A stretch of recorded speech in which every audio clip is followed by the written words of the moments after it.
We shall overcome. Chapter 20, Part 3. Yes, we're finally going to finish Chapter 20. Before we really get started and finish up the chapter, JFK was an unusual politician. I guess we were so tired of the Republicans and the way things were going that we overlooked the fact that he was Catholic and that he was from the Northeast and rich. It's amazing to me how he managed to win, but it was such a relief to have a young, good-looking president after having Eisenhower and Truman and FDR. And I guess most of us thought, he had a young wife and a young child, and just as we had the wrong idea about FDR and his fireside chats, I think we had the wrong idea about Jackie Kennedy. We thought there were going to be diapers hanging on the line in the backyard of the White House, and, well, anyway. He was a consummate politician because he'd been groomed. Well, he was the second when his older brother was being groomed to be president, and of course he got killed. So then it's JFK's turn. And he's really more at home and feels more comfortable working with foreign affairs than he does domestic issues, although he was aware that there were problems, especially in the early 61 and 62. He knew something was going on, but he moved very slowly, and part of the reason because even though we had a Democratic Congress, it was Southern Democrats, and they saw no need for civil rights at all in the South. So JFK, after some of the things that happened in 63, he proposed the Civil Rights Act, and he was rather proud of it, but he didn't really work to push it, and he was getting a lot of stymieing and everything in the Congress because he was out campaigning to become president again. And of course, we all know what happens in November of 63. He was assassinated. LBJ became the president. And although he's been given a very bad rap over the years because of the Vietnam War, he was a good man. He did more for civil rights than anyone since Lincoln.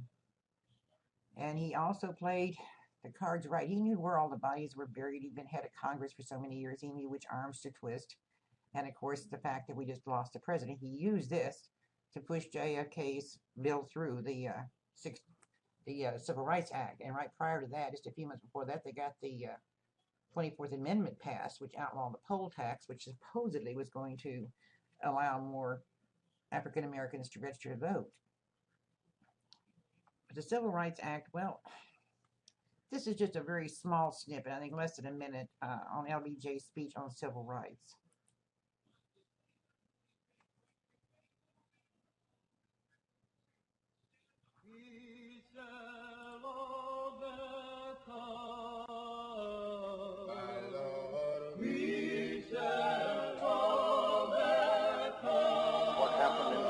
Is part of a far larger movement which reaches into every section and state of America. Their cause must be our cause too, because it's not just Negroes, but really it's all of us who must overcome the crippling legacy of bigotry and injustice. And we shall overcome.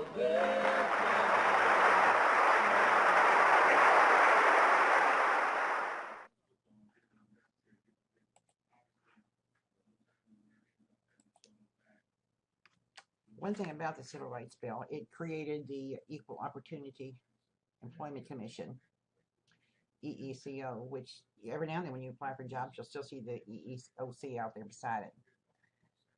It required the elimination of all discrimination in any federally funded programs.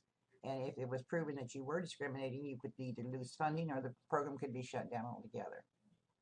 And the U.S. Office of Education was authorized to provide technical and financial assistance for those, especially in the South, who had needs for desegregation. And doors for the first time began to open in some places. But some places there was very strong resistance and even violence. And what was so strange to me was Governor George Wallace of Alabama, a very avid segregationist, had a very strong showing in the presidential election in 64. I think it was kind of part of a white backlash in the South. And many places were closed and then reopened as private clubs because a private club could have some restrictions, or so they thought. So the weakness of this Civil Rights Act was that the states could and did circumvent voting rights. And repeating what we've gone over in lesson 1 and 2, in Freedom Summer, there were 3 civil rights workers murdered. And in the spring of '65, the white minister was murdered, which was one of the starting points for the March to Selma.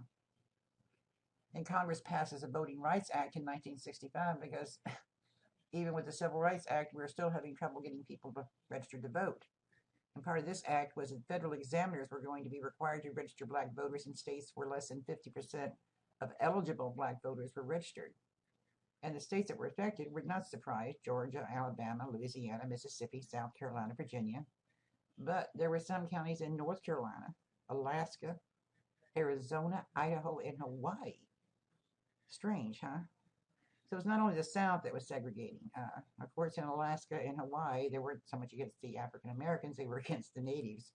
The Native Alaskans, the Native Hawaiians. I don't know anything about Arizona and Idaho. I've never been there, but there's always a reason to segregate some group. But by the end of 1966, we had over 250,000 new black voters registered in the South, and blacks were even being elected in some of the southern cities. But the Voting Rights Act had the greatest impact in Mississippi. And you were introduced to Fannie Lou Farmer last lesson. She's American voting rights activist and civil rights leader, very instrumental in organizing the Mississippi Freedom Summer for the Student Nonviolent Coordinating Committee, or SNCC. And she later became the vice chair of the Mississippi Freedom Democratic Party. She also was attacked and beaten and had a hard time recovering.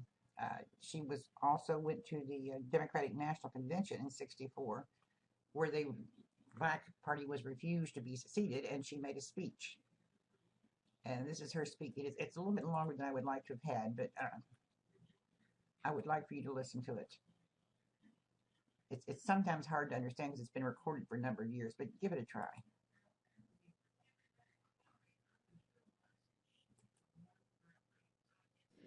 Mr. Chairman, and to the Credentials Committee, my name is Mrs. Fannie Lou Farmer, and I live at 626 East Lafayette Street, Roosevelt, Mississippi. Sunflower County, the home of Senator James O. Eastland and Senator Stinney. It was the 31st of August in 1962 that 18 of us traveled 26 miles to the county courthouse in Indianola to try to register to become first-class citizens. We was met in Indianola by policemen, highway patrolmen, and they only allowed 2 of us in to take the literacy test at the time. After we had taken this test and started back to Roosevelt, we was held up by the city police and the state highway patrolmen and carried back to Indianola, where the bus driver was charged that day with driving a bus the wrong color. After we paid the fine among us, we continued on to Roosevelt, and Reverend Jeff Sonny carried me 4 miles in the rural area where I had worked as a timekeeper and sharecropper for 18 years. I was met there by my children that told me the plantation owner was angry because I had gone down, tried to register. After they told me, my husband came and said the plantation owner was raising Cain because I had tried to register. And before he quit talking, the plantation owner came and said, Fannie Lou, do you know, did Pap tell you what I said? And I said, yes, sir. He said, well, I mean that if you don't go down and withdraw your registration, you will have to leave. Said then if you go down and withdraw, that you still might have to go because we are not ready for that in Mississippi. And I addressed him and told him that I didn't try to register for you. I tried to register for myself. I had to leave that same night. On the 10th of September 1962, 16 bullets were fired into the home of Mr. and Mrs. Robert Tucker for me. That same night, 2 girls were shot in Rooseville, Mississippi. Also, Mr. Joe McDonald's house was shot in. In June the 9th, 1963, I had attended a voter registration workshop, was returning back to Mississippi. 10 of us was traveling by the Continental Trailway bus. When we got to Winona, Mississippi, which is Montgomery County, 4 of the people got off to use the washroom, and 2 of the people to use the restaurant. 2 of the people wanted to use the washroom. The 4 people that had gone in to use the restaurant was ordered out. During this time, I was on the bus. But when I looked through the window and saw they had rushed out, I got off of the bus to see what had happened. And one of the ladies said it was a state highway patrolman and a chief of police ordered us out. I got back on the bus, and one of the persons who had used the washroom got back on the bus too. As soon as I was seated on the bus, I saw when they began to get the 5 people in a highway patrolman's car. I stepped off of the bus to see what was happening, and somebody screamed from the car that the fire workers was in and said, "Get that one there." And when I went to get in the car, when the man told me I was under arrest, he kicked me. I was carried to the county jail and put in the booking room. They left some of the people in the booking room and began to place us in cells. I was placed in a cell with a young woman called Miss Vesta Simpson. After I was placed in the cell, I began to hear sounds of licks and screams. I could hear the sounds of licks and horrible screams. And I could hear somebody say, "Can you say yes, sir, nigger? Can you say yes, sir?" And they would say other horrible names. She would say, "Yes, I can say yes, sir." So, "Well, say it." She said, "I don't know you well enough." They beat her I don't know how long. And after a while, she began to pray and ask God to have mercy on those people. And it wasn't too long before 3 white men came to my cell. One of these men was a state highway patrolman, and he asked me where I was from. And I told him Rooseville. He said, "We're going to check this." And they left my cell, and it wasn't too long before they came back. He said, "You were from Rooseville, all right," and he used a curse word. And he said, "We're going to make you wish you was dead." I was carried out of that cell into another cell where they had 2 Negro prisoners. The state highway patrolman ordered the first Negro to take the blackjack. The first Negro prisoner ordered me, by orders from the state highway patrolman, for me to lay down on a bunk bed on my face. And I laid on my face. The first Negro began to beat. And I was beat by the first Negro until he was exhausted. I was holding my hands behind me at that time on the left side because I suffered from polio when I was 6 years old. After the first Negro had beat until he was exhausted, the state highway patrolman ordered the second Negro to take the blackjack. The second Negro began to beat, and I began to work my feet. And the state highway patrolman ordered the first Negro had beat to sit on my feet, to keep me from working my feet. I began to scream, and one white man got up and began to beat me in my head and tell me to hush. One white man, my dress had worked up high.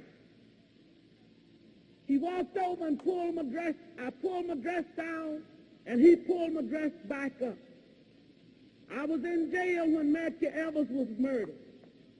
All of this is on account of we want to register to become first-class citizens. And if the Freedom Democratic Party is not seated now, I question America.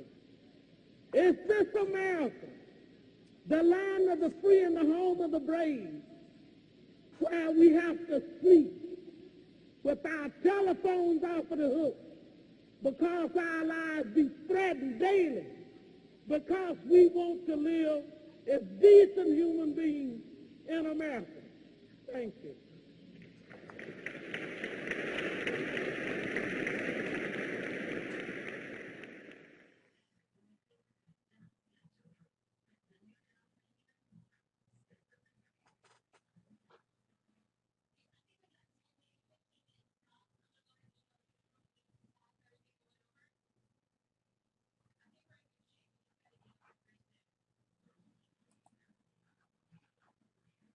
I know it was hard to understand at times, but what she said made a lot of sense. It made you realize the woman really wanted.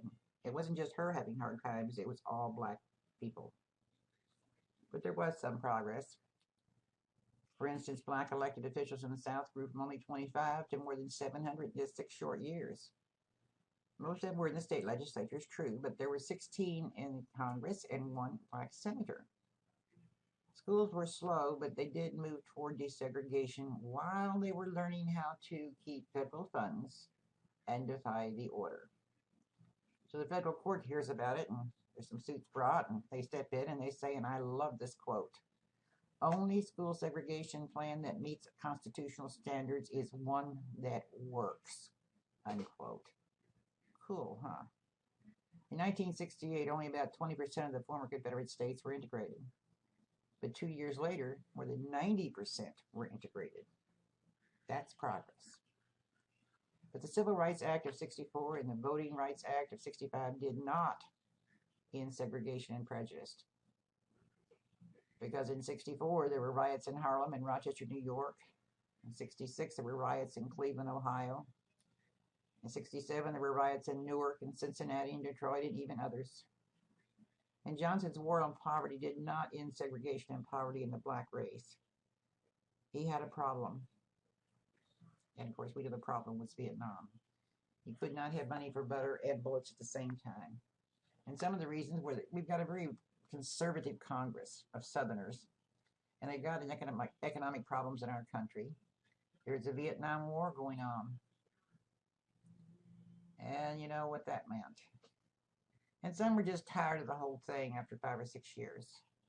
And then there's this growing sentiments of the racial separationism among blacks themselves and the rise of Black Power movement, which we get into quite a bit next lesson. And we're going to meet some interesting people that you heard about, like Jesse Jackson and Malcolm X and some more. Of course, this is a picture of Malcolm. Excuse me, I don't mean to be disrespectful. Reverend Martin Luther King Jr. at the Million Man March. It's a short lecture, but like I said, we're just tying up the end of the chapter. And now you're going to have a short quiz of 15 questions for long answer questions over the just a segment that we've been doing. Then you have a test over chapters 18, 19, and 20. Thank you for listening.